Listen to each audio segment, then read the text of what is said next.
Amém, amém e amém.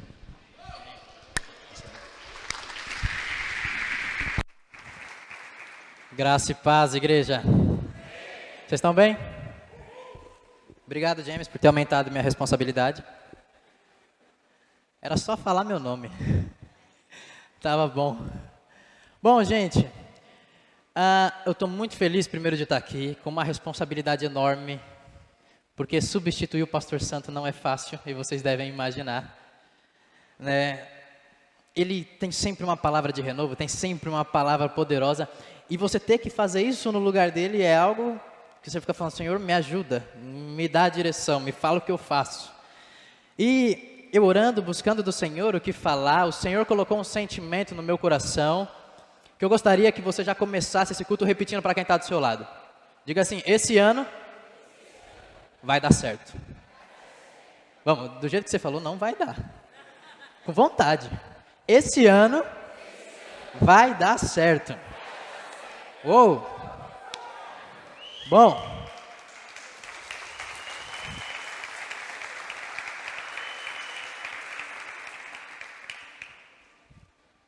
Eu gostaria que vocês abrissem a Bíblia de vocês no livro de Deuteronômio, capítulo 7.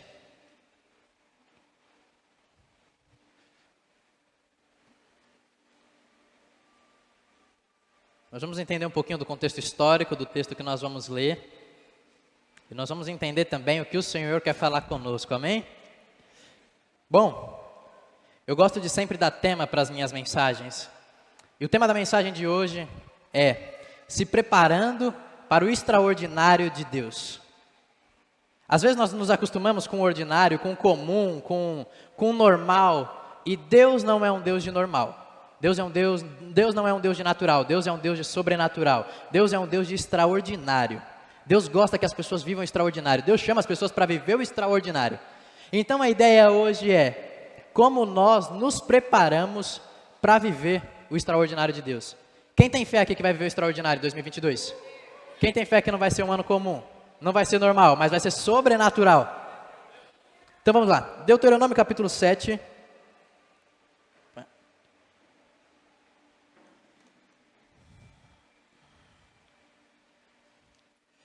Vamos ler a partir do versículo 12.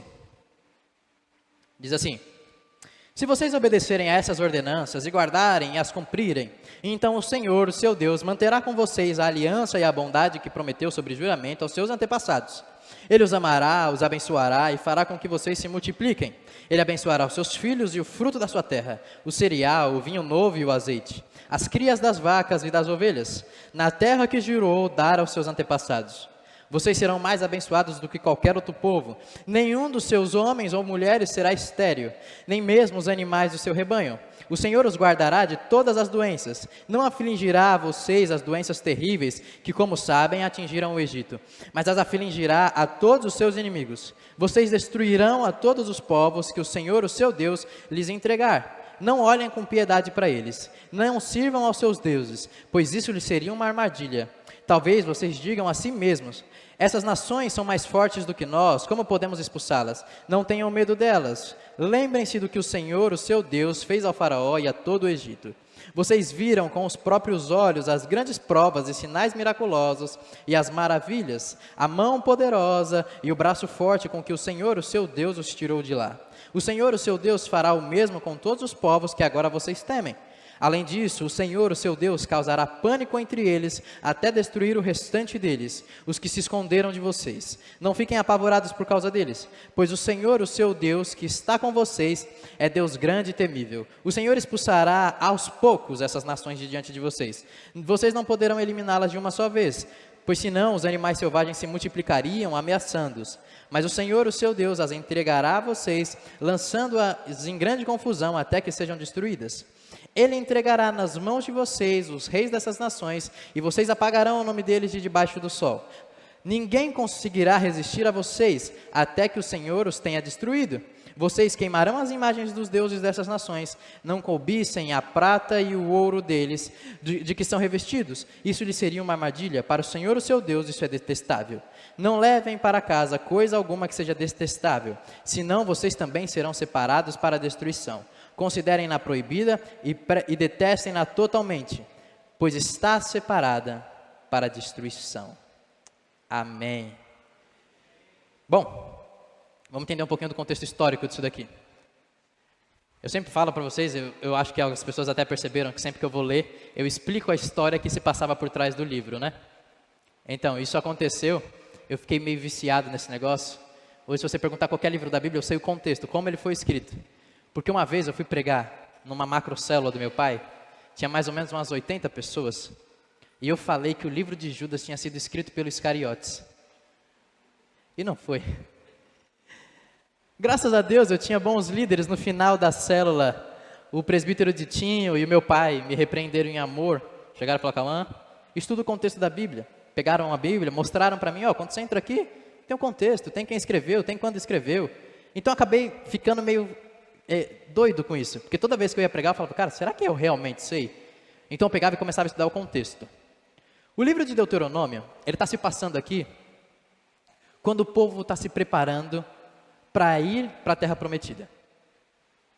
Em Êxodo, nós vamos ver um povo no Egito, partindo para o deserto. Deuteronômio, nós vamos ver o povo no deserto, se preparando para conquistar a Terra Prometida. É um povo no deserto se preparando para começar a viver o extraordinário que Deus prometeu a todos os antepassados deles. E quando nós falamos sobre se preparar para viver o extraordinário que Deus tem, nós devemos entender que Deus tem alguns pré-requisitos, Deus deixa algumas ordenanças, Deus deixa algumas estratégias, que são essas estratégias que nós devemos seguir para estarmos preparados para aquilo que o Senhor tem. Para estarmos preparados para entrar e viver o extraordinário do Senhor. Se você é que nem eu, você gosta de anotar a pregação, já pode começar a anotar agora. A primeira coisa que o Senhor deseja dos seus filhos, para que Ele os insira no ambiente de extraordinário, é temor. É o temor do Senhor. Se nós voltarmos para o texto, nós lemos o 12 e o 13, diz assim: se vocês obedecerem a essas ordenanças, as guardarem e as cumprirem, então o Senhor, o seu Deus, manterá com vocês a aliança e a bondade que prometeu sob juramento aos seus antepassados. Ele os amará, os abençoará e fará com que vocês se multipliquem. Ele abençoará os seus filhos, os frutos da sua terra, o cereal, o vinho novo, o azeite, as crias da vaca e das ovelhas, na terra que jurou dar aos seus antepassados. O Senhor começa a dizer todas as bênçãos que Ele vai dar àqueles que o obedecem. Mas se nós pularmos lá para o 26, Ele diz: não levem coisa alguma que seja detestável para dentro de casa, senão vocês também serão separados para a destruição. Ele está dando ordenanças e está dizendo: olha, porque vocês me amaram, porque vocês me amam, porque vocês seguem os meus mandamentos, eu vou destruir todos os outros povos e vou colocar vocês no extraordinário. Mas ele conclui dizendo: agora, se vocês começarem a viver como eles, eu separarei vocês também para a destruição. Se vocês começarem a levar coisas impuras para dentro de casa, eu separarei vocês também para a destruição. Para viver o extraordinário de Deus, não basta ser inteligente. Tem que ter sabedoria. Sabedoria que vem do alto traz discernimento espiritual. Para viver no meio do extraordinário de Deus, tem que ter sabedoria, porque tem que ter discernimento. Não basta ser inteligente. Teve um dia que eu descobri a diferença de sabedoria e inteligência. Nós estávamos lá no Delicatez, e eu é quem cuida de todos os gráficos e tudo para entregar para o meu pai no final do mês, sobre as vendas, quais são os melhores dias, quais são as melhores datas. Então eu tenho tudo de cor. Muita inteligência. E aí eu peguei, teve um dia, nós tínhamos uma conta para pagar no outro dia, e minha mãe falou: eu preciso que hoje venda X.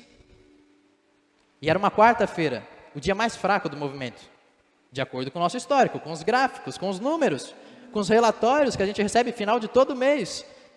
E eu olhei e falei: mãe, não estou querendo jogar balde de água fria na sua fé, mas disso aqui eu entendo. Numa quarta-feira não vende isso. Não dá para vender. E como vocês devem imaginar, quem conhece minha mãe, ela não ligou. Ficou nem aí. Ela foi e falou, não, o diabo não vai nos roubar assim. E ela entrou, foi para a parte de dentro e começou a orar. E aí ela voltou e falou, eu já orei. E aí estava eu e o Júnior e a gente, mãe, isso não acontece. Não tem muito salão, o que dá mais dinheiro é salão, não é entrega. Quarta-feira é dia de entrega, não dá isso daqui. E aí de repente chegou uma comanda do delivery. E aí ela, tá vendo, já começou. Falei, mãe, é o horário. Deu 9 horas, é o horário do pico. É normal, a gente sabe que isso vai acontecer. Daqui a pouco chegou outra. E outra, e outra, e outra. E eu liguei pro meu pai e falei, pai, arruma motoboy, que eu não estou conseguindo entregar, eu estou ficando louco. Essa é a diferença de inteligência e sabedoria. Os inteligentes sabem olhar para as coisas e sabem ver os fatos e dizer, é assim que acontece. Os sábios que temem ao Senhor, eles sabem olhar e falar, é assim que eu quero que aconteça. Pode não acontecer assim, mas é assim que vai começar a acontecer. Porque o meu Deus não me chama para viver o normal. Meu Deus não me chama para viver o ordinário. Meu Deus me chama para viver todos os dias o extraordinário. E por quê? Deus pede, porque para viver o extraordinário, temos que ter temor. Por que temor? Vocês entenderam o que eu falei agora sobre a diferença de inteligência e sabedoria? Que sabedoria traz discernimento do alto? Provérbios, capítulo 9, versículo 10. O temor do Senhor é o princípio da sabedoria. Só recebe sabedoria quem tem temor. Quem não teme ao Senhor não tem sabedoria. Não tem discernimento. Vai viver até podendo saber como as coisas acontecem, mas nunca vai poder viver mudando como as coisas acontecem. Nunca vai poder viver dando ordem às coisas e vendo elas mudar, dando ordem ao dia e vendo ele mudar, dando ordem às situações e vendo ela mudar, porque não tem sabedoria. E por que não tem sabedoria? Porque não tem temor ao Senhor. A Bíblia diz, não levem para casa, o Senhor está falando, não levem para casa coisas impuras. Nós somos chamados de habitação do Espírito Santo. Nós somos uma casa. Se hoje o Senhor entrasse dentro do seu mais íntimo, se hoje o Senhor entrasse dentro do lugar que você fica quando ninguém está te vendo, Ele te abençoaria ou te destruiria? A falta do temor faz com que nós vivamos de uma maneira que, se o Senhor entrar no mais íntimo que nós temos, haveria destruição e não bênção. Porque não há temor. A sabedoria, a falta de sabedoria faz nós vermos coisas onde não tem, onde não existem. Eles causam utopia espiritual, eles causam nós olharmos para uma coisa que o discernimento e a sabedoria diriam, não é assim. E a inteligência diz, tá bom. Os estudiosos têm dito que o cristianismo nunca avançou tanto na sociedade brasileira. Eles têm dito que o Brasil vive o maior avivamento de todos os tempos. Quanta inteligência!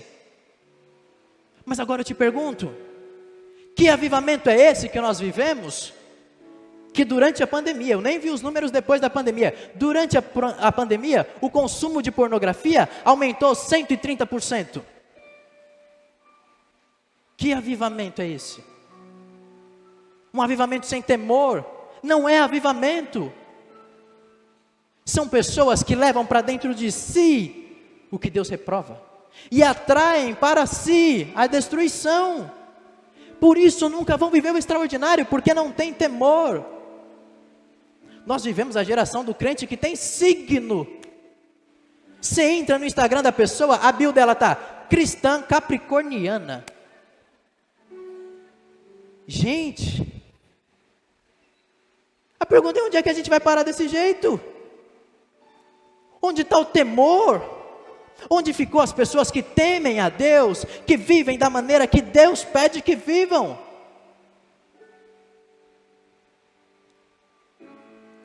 Nós temos a estranha mania de pensar que pessoas inteligentes são sábias. Nós vemos vídeos de filósofos, de coachings, e nós dizemos, olha que pessoa sábia. Não, inteligente, pode até ser, sábio não. No Brasil nós temos 3 filósofos que são os mais famosos. Eu não vou citar o nome deles aqui, mas Quem assiste um pouco de entrevista, dessas coisas, sabe de quem eu estou falando. Temos 3 filósofos que são os mais famosos de todos. 2 ateus e 1 agnóstico. E tem gente achando que esses caras são sábios. Não. Eles podem ser muito inteligentes.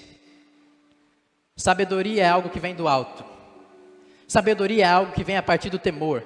Quem tem temor ao Senhor recebe sabedoria, porque quem tem temor ao Senhor recebe a sabedoria de saber que precisa se arrepender. Pessoas vão para o inferno.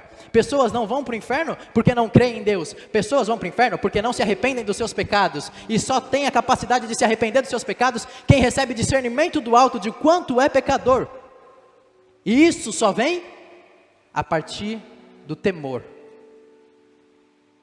Pessoas por não terem temor a Deus.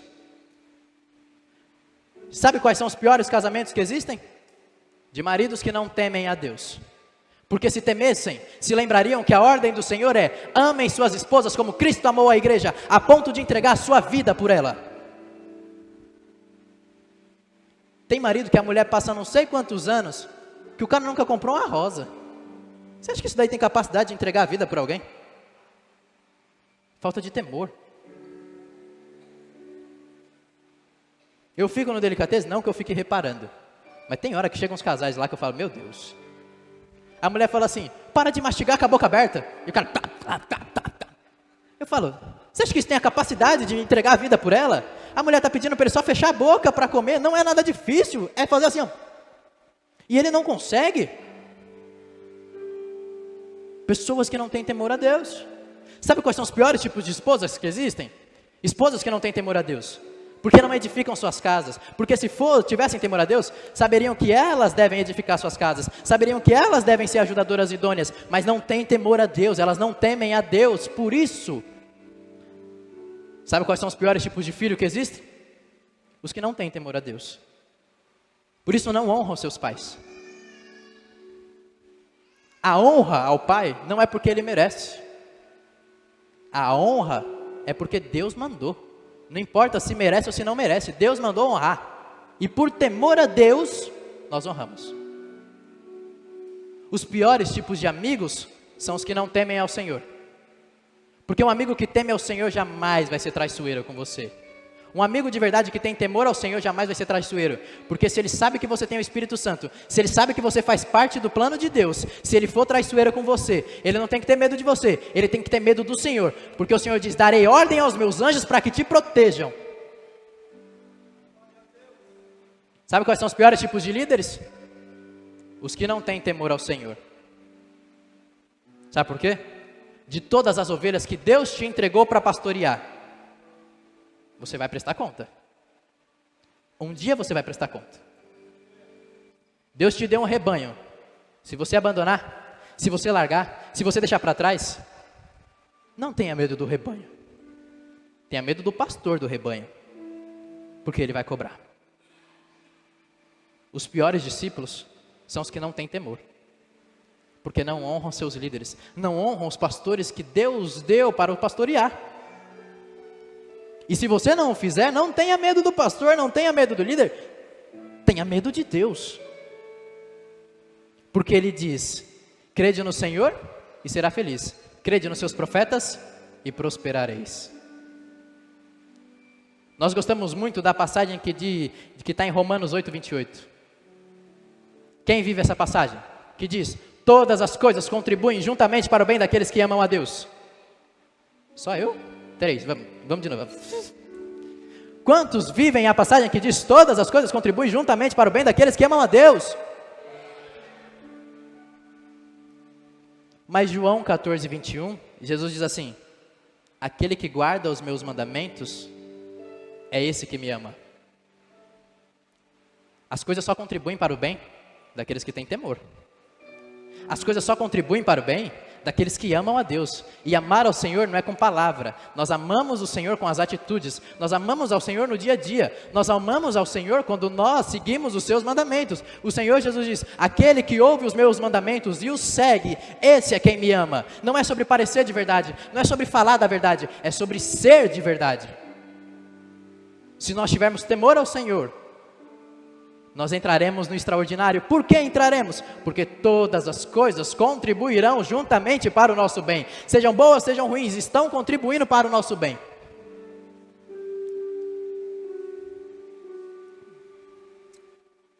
Todas as vezes que Deus se revelava para o seu povo, a Bíblia vai relatar que a primeira coisa que o povo sentia, temor.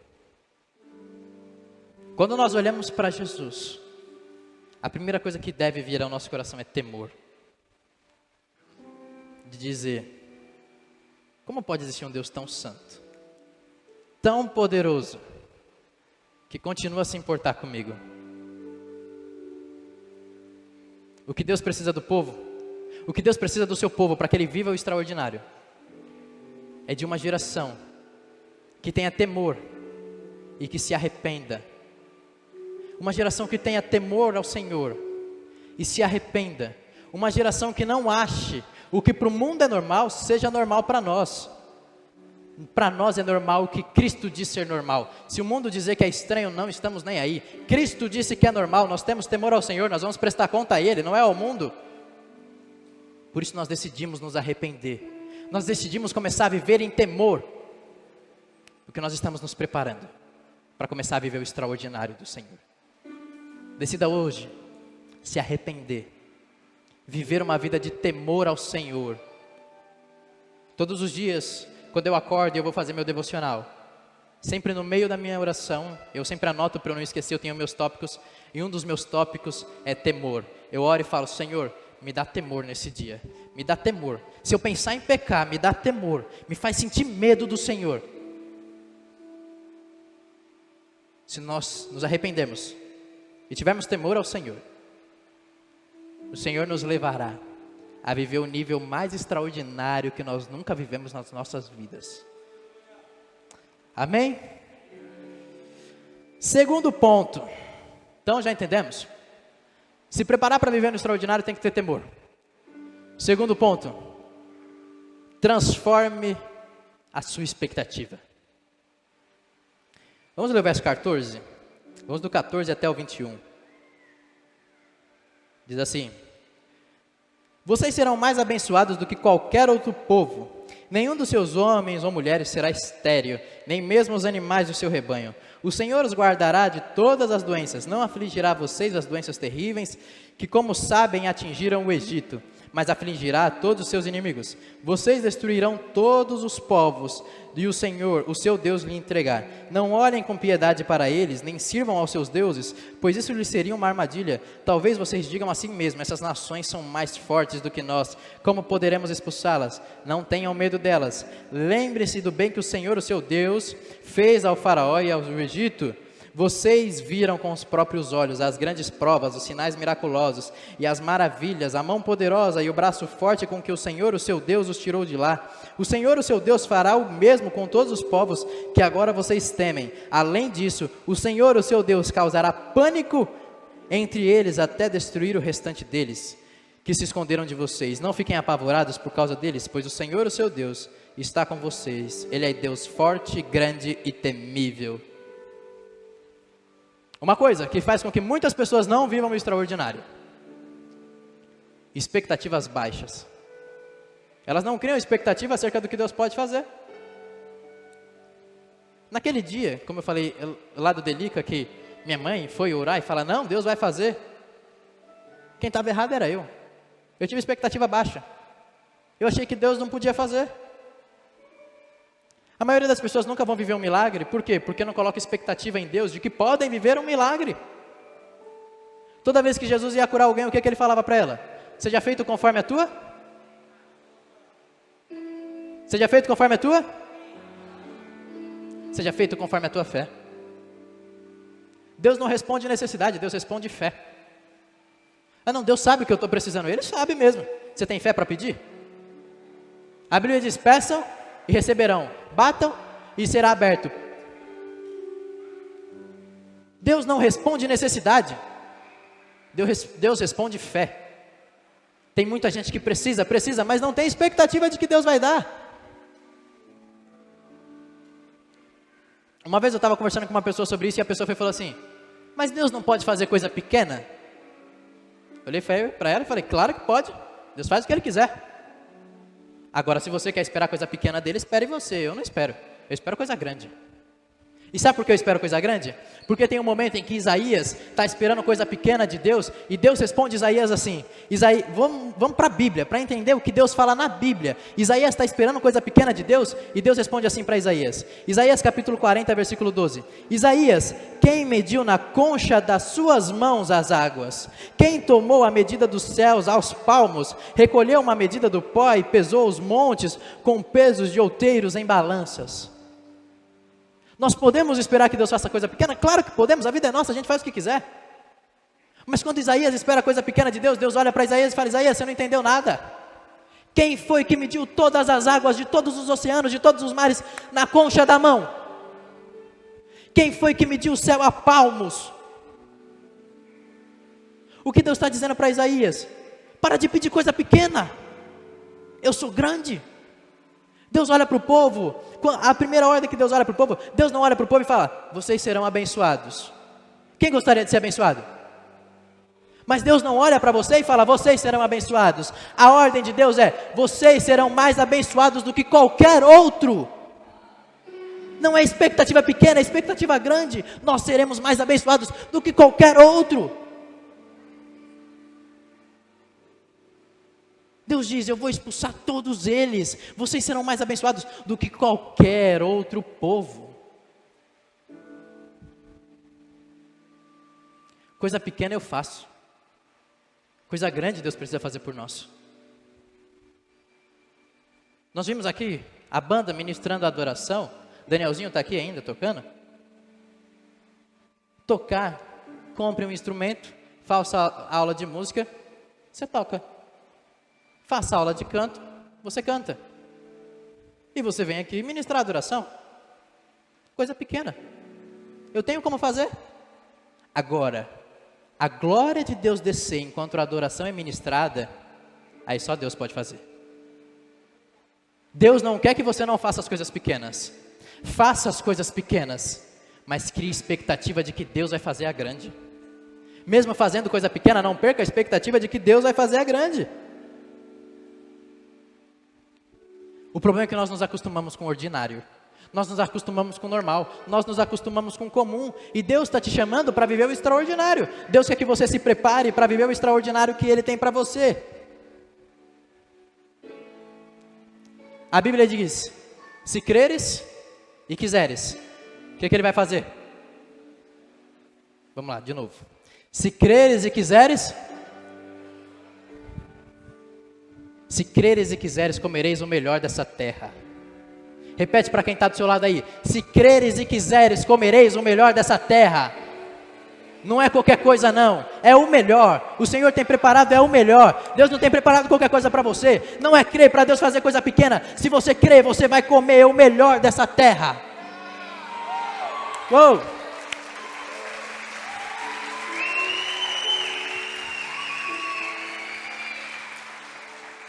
E como eu sei se creio e quero? Eu crer é ter a convicção de que Deus vai dar. E eu demonstro o que quero com as minhas atitudes. Como eu demonstro o que quero com as minhas atitudes? Eu não paro no primeiro obstáculo. O primeiro obstáculo chega e eu falo, eu não vou parar, porque Deus vai me fazer comer o melhor da terra. Chega o segundo obstáculo, eu não vou parar, porque Deus vai fazer eu comer o melhor da terra. Eu tenho promessa, eu sei de onde eu vim, eu sei para onde eu estou indo. Eu sei para o que o Senhor me chamou. A minha expectativa é grande no que o Senhor vai fazer. Eu não tenho expectativa pequena, porque eu não sirvo um Deus pequeno. Eu sirvo um Deus que mediu todas as águas dos oceanos na palma da mão. Eu sirvo um Deus que mediu a palmos os céus. Eu sirvo um Deus grande, e Ele só faz coisa grande.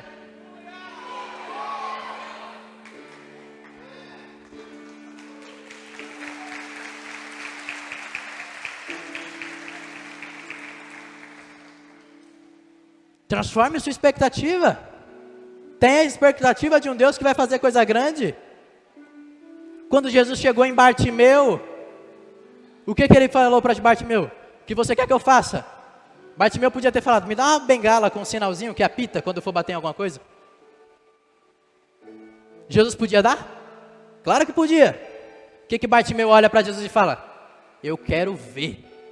Eu não quero ser um cego bem equipado. Eu quero ser uma pessoa que enxerga. Minha expectativa é grande, eu quero ver. Quando Jesus chega na frente do tanque de Betesda e vê o aleijado, e ele pergunta, o que você quer que eu faça? Ele não olha e fala, me joga dentro da água, para quem sabe eu fique curado. Ele olha e fala, eu quero andar. A expectativa era grande. Quando ele vai falar com a mulher samaritana, ele diz, eu não posso pegar o pão dos filhos e dar aos cachorrinhos. E Jesus chamou a mulher de cachorra. E você sabe o que ela responde? Mas eu sei que as migalhas podem fazer muito mais por mim do que eu posso por mim mesmo, porque você é tão grande que as migalhas que caem da sua mesa podem me levar a viver um nível extraordinário que eu nunca vivi. Expectativa grande, ela tinha expectativa até na migalha que caía no chão. Só dá para viver o extraordinário se nossa mentalidade for transformada a ponto de viver esperando que Deus faça o extraordinário. A Bíblia não diz que os sinais seguirão aqueles que Deus escolheu? Que os sinais seguirão aqueles que vêm para a igreja todo domingo? A Bíblia não diz que os sinais e os milagres seguirão as pessoas que nasceram em berço evangélico, que leem a Bíblia? A Bíblia diz, os sinais e os milagres seguirão aqueles que creem. Se você crê, os sinais e os milagres te seguirão. Se você puder crer, você pode ter certeza que toda traição é barrada, toda traição é parada contra você, as suas decisões serão as melhores. Se você crê que pelo sangue que o Senhor derramou no Getsemane, você está limpo de decisões erradas, você está blindado contra traições. Se você crê, os sinais de cura física te seguirão, porque o sangue que o Senhor Jesus derramou por conta do chicote romano, tira toda a enfermidade física. As enfermidades não são mais nossas, pertencem ao Senhor. Se você crê, sinais e milagres de autoimagem, o problema que você tem de baixa autoestima, o Senhor devolverá para você. Por quê? Porque pelo arrancar das suas barbas, você é de novo feito à imagem e à semelhança do Senhor Jesus. Se você crê, sinais e milagres de bênção e prosperidade financeira te seguirão, porque a maldição que foi lançada no Éden, de que a terra produziria espinhos e abrolhos, foi quebrada quando a coroa de espinhos entrou na cabeça de Jesus. Se você crê, sinais e milagres de produtividade te seguirão, porque a mão do nosso Senhor foi furada na cruz do Calvário. Você tem produtividade, tudo que você toca prospera, tudo que você toca cresce, tudo que você faz é abençoado. Você não vai se desviar do caminho correto, se você crê que pelo sangue que verteu dos pés do Senhor Jesus, Ele abre um novo e vivo caminho para você. Você pregará e sua célula será cheia, porque conformosos são os pés daqueles que anunciam o Evangelho. Se você crê, você terá. Se você crê, sinais e milagres de fim de depressão, fim de crise de ansiedade, todo tipo de doença psicológica e paz interna entrará em você, porque pelo sangue do coração do Senhor Jesus, que foi derramado por conta da lança dos romanos, nós somos completamente do Senhor e nossas emoções são completamente curadas.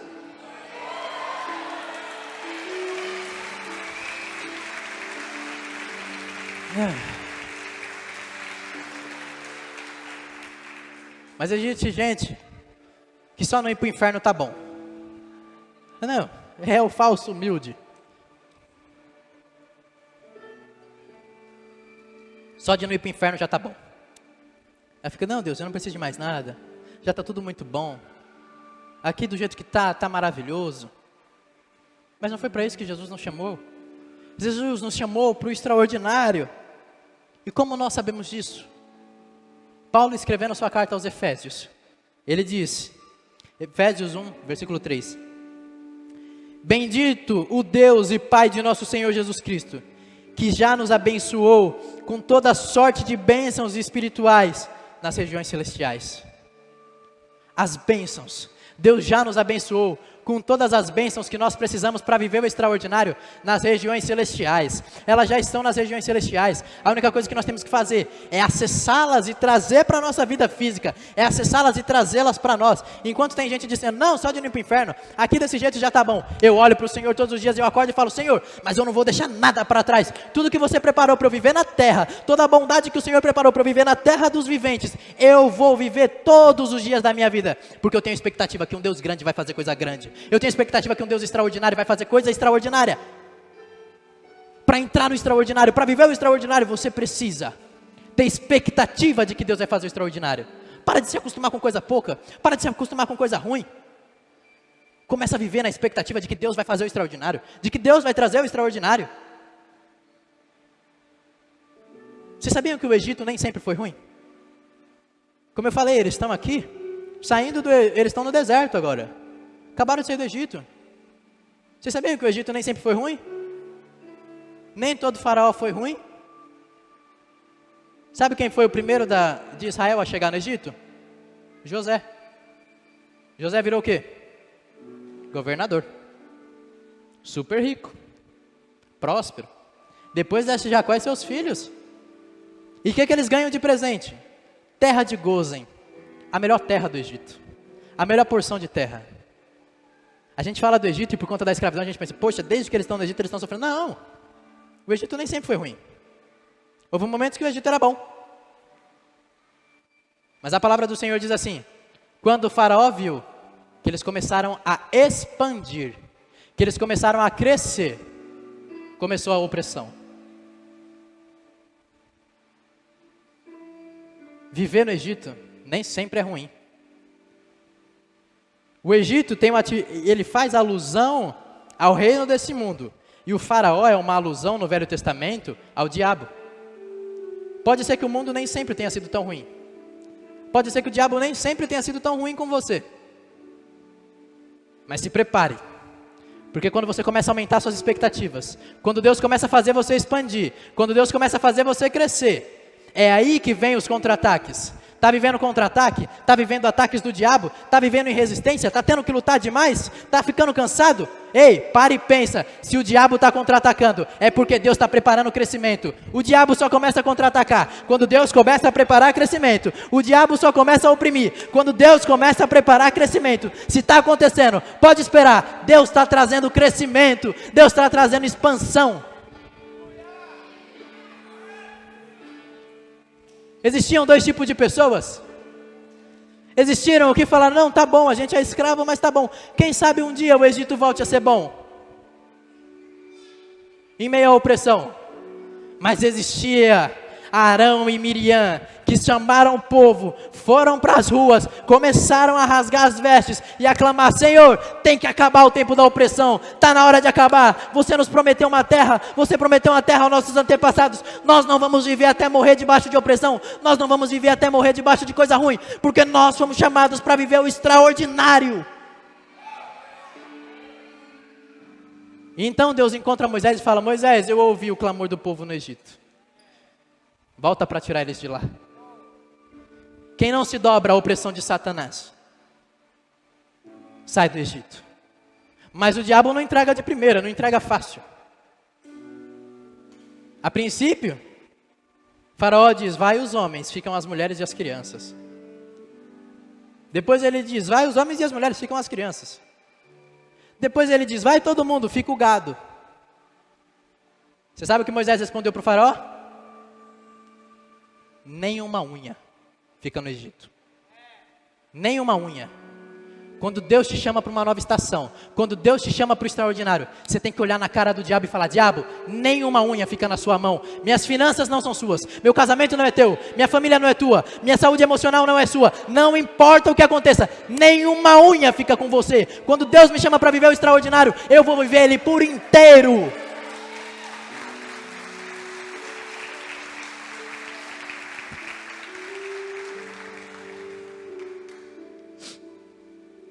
Último ponto, para eu acabar.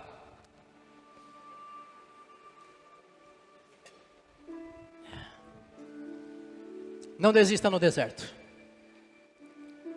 O povo aqui ainda não estava na terra, estava no deserto.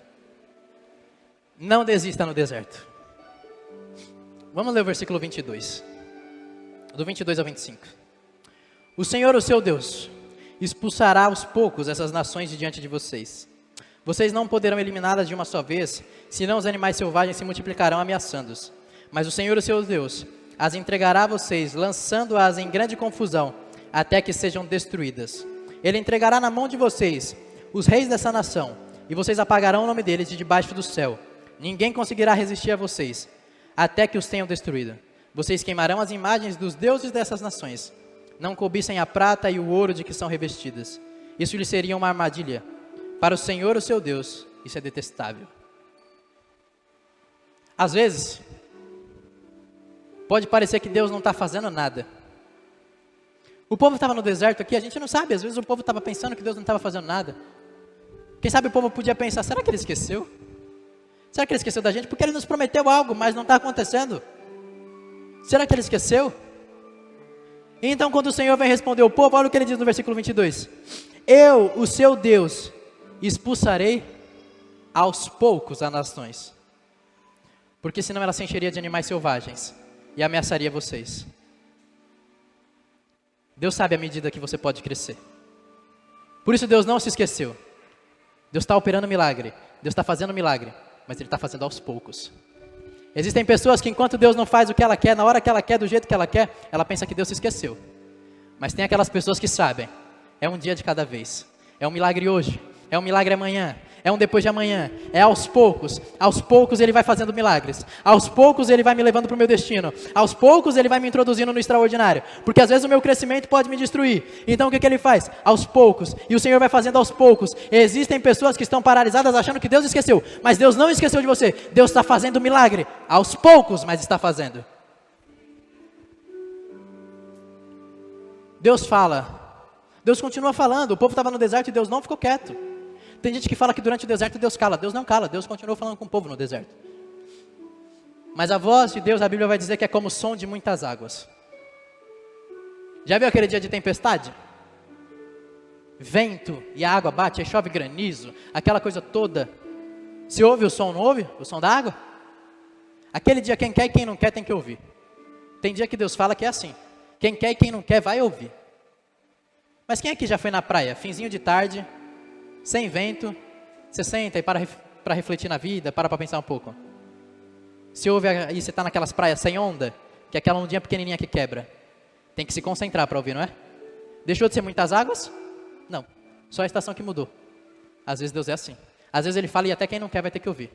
Mas às vezes Ele vai falar e só vai ouvir quem sentar, relaxar e falar, eu sei que Ele está fazendo aos poucos. Eu sei que Ele vai me levar para o extraordinário. A minha expectativa é transformada. Eu sei que eu vou viver o extraordinário do Senhor. Ele não deixou de falar comigo. Ele não me abandonou. Ele não desistiu de nós. Eu sei o que Deus está fazendo.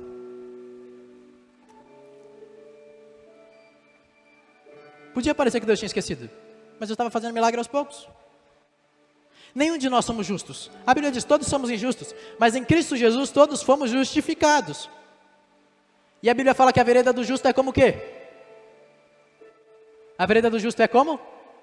Olha para quem está do seu lado aí. Fala, a vereda do justo é como a luz da aurora.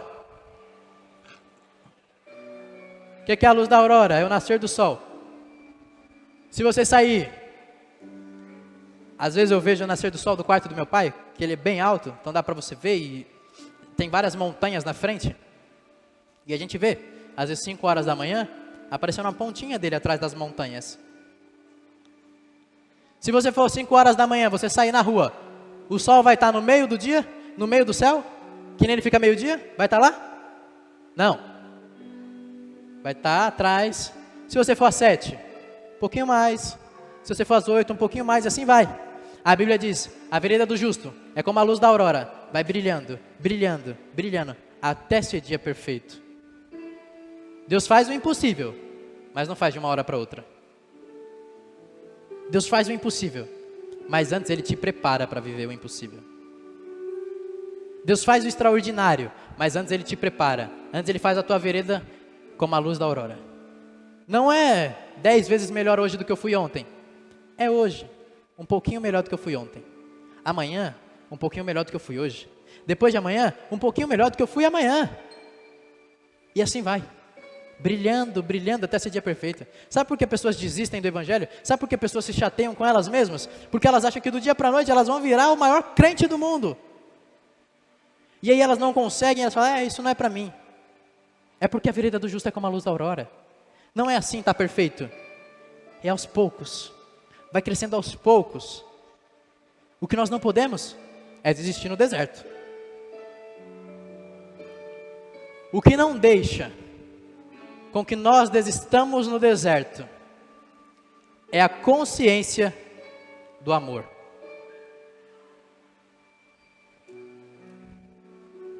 Vou voltar no texto.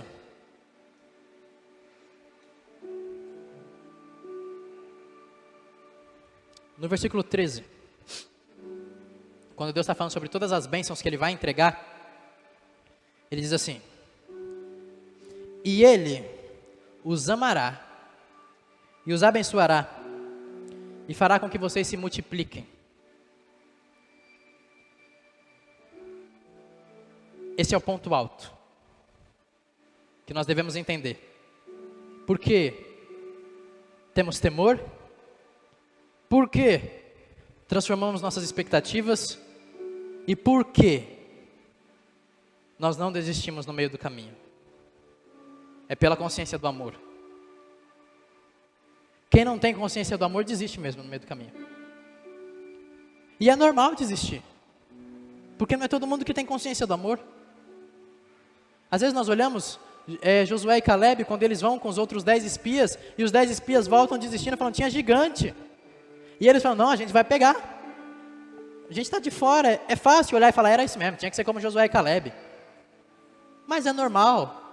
Pessoas fazem isso todos os dias, desistem, chegam, e tem gigantes dos quais não contaram para elas. Não haviam contado, Deus não falou para o povo que tinha gigante na terra. Eles chegaram imaginando que a terra ia estar pronta para eles, já tinha reinos. Piorou. Ah, mas vamos vencer os reinos. Aí tinha cidades com muralhas. Aí piorou um pouco mais. Mas aí quando parecia que estava tudo ruim, tinha gigante. Gigante dos quais não falaram para eles, não contaram.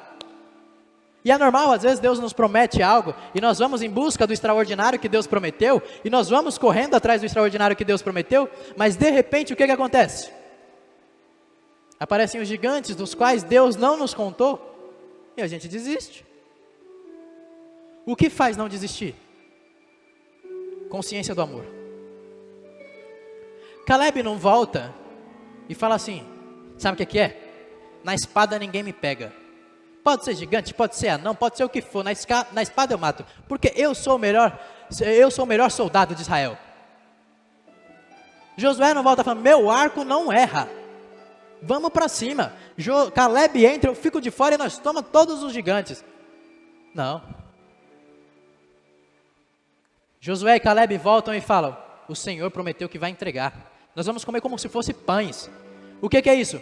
Consciência do amor. Josué e Caleb olhavam e falavam, olha o que Deus fez por amor a nós no Egito. Você acha que Ele vai abandonar a gente agora porque aqui tem gigante? O que Deus quer fazer com você é você olhar e ver tudo que você já passou e falar, olha quanto amor Deus já demonstrou por você. Você acha que Ele vai abandonar agora só porque você não sabia que esses gigantes existiam? Quem tem amor não tem medo. Existem pessoas que têm medo de tudo, mas existem pessoas que dizem, eu não tenho medo do divórcio, sabe por quê? Porque eu sou amado. Existem pessoas que dizem, eu não tenho medo da minha família ser destruída, sabe por quê? Porque eu sou amado. Existem outras pessoas que dizem, eu não tenho medo de depressão, síndrome do pânico e todo contratipo de doença psicológica, sabe por quê? Porque eu sou amado. Eu não tenho medo do meu ministério fracassar, porque eu sou amado. Eu não tenho medo da falência, porque eu sou amado. E a Bíblia diz que o verdadeiro amor lança fora todo medo. Não existe lugar para o medo onde existe amor. Quem sabe que é amado, não tem lugar para o medo.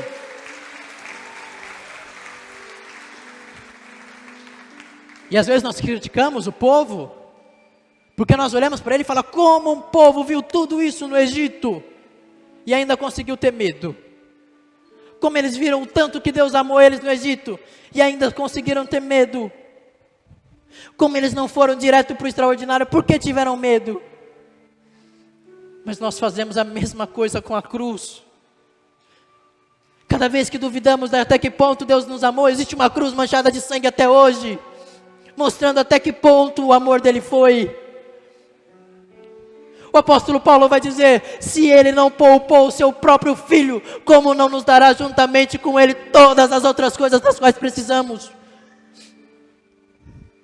Como nós o conseguimos? Assim como o povo que olhava para o Egito, como nós conseguimos olhar para a cruz e imaginar que Deus vai nos abandonar?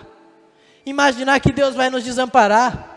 Imaginar que não vamos viver o extraordinário? Como a gente pode fazer isso tendo a cruz, tendo 7 derramamentos? Como a gente pode olhar até que ponto Jesus nos amou e ainda assim duvidar de que Ele pode fazer infinitamente mais daquilo que pedimos ou pensamos? Se nós tivermos consciência de até que ponto fomos amados, o Senhor Jesus não derramou um pouco do seu sangue. O Senhor Jesus não foi um pouco chicoteado. Ele não apanhou um pouco. Jesus na crucificação era uma massa de carne ferida. todas as formas de humilhação que nunca foram usados contra ninguém na história da humanidade, foram usados contra ele. Crucificados não eram açoitados, e açoitados não eram crucificados. Jesus foi açoitado e crucificado. Ninguém carregou coroa de espinhos, ninguém teve as barbas arrancadas. Nunca na história fizeram tanta maldade quanto fizeram contra Jesus. Quando a Bíblia fala que que o soldado, quando Jesus falava que tinha sede, ele molhou no vinagre e deu para Jesus beber numa esponja. Você sabe que esponja era essa que ficava na ponta da lança? Antigamente, os banheiros de Roma eram públicos. Eles usavam e eles se limpavam com aquelas esponjas. O Senhor Jesus recebeu água no papel higiênico romano, sujo. Como a gente pode olhar para um Deus que fez tudo isso e pensar que agora Ele vai nos abandonar? E pensar que Ele não tem preparado extraordinário para a gente? E pensar que a gente vai viver uma vida comum, uma vida normal? Deus não te chama para o comum, Deus não te chama para o normal. Sabe por quê? Porque Ele não morreu de maneira comum, Ele não morreu de maneira normal. Ele deu tudo de si para que você tenha tudo dEle. Não foi um pouco de sangue, foi até a última gota. A Bíblia diz que saiu sangue e água, não tinha mais sangue para sair, mas Ele ainda estava entregando a vida dEle. A consciência de até que ponto Jesus nos amou é o que dá a certeza de que não importa o quão difícil seja, a vitória está garantida. O apóstolo João vai dizer: essa é a vitória que vence todo mundo, a nossa fé. Quem tem fé em Cristo Jesus, quem sabe que é amado por Ele, não importa o que aconteça, eu sei que eu vou vencer, porque não é uma possibilidade, é certeza. E o dia que eu duvidar, eu olho para a cruz do Calvário e me lembro até que ponto eu sou amado, e se sou amado, Ele não vai me abandonar agora. Porque aquele que começou a boa obra é fiel para completá-la. Jesus não é um Deus que começa e deixa a construção no meio. Ele começa a boa obra, mas Ele termina. Quando Ele começa, Ele termina. Se Ele falou, Ele cumpre, porque Ele não é homem para que minta, nem filho do homem para que se arrependa. Agora, se durante muito tempo você tem vivido uma vida comum, você tem vivido uma vida ordinária, você tem vivido uma vida que é menos do que o extraordinário, você tem vivido uma vida que não tem acessado o extraordinário que Deus tem para você, eu gostaria de te convidar a orar comigo, a vir aqui à frente, para que nós possamos orar, para que você saia daqui com temor, com expectativa transformada, não desistindo no meio do deserto, e com consciência de até que ponto você foi amado. Se você quer a partir de hoje começar a acessar o extraordinário de Deus, vem aqui à frente, por favor. Vai.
e o seu amor é como um furacão, e eu me rendo ao vento de sua misericórdia.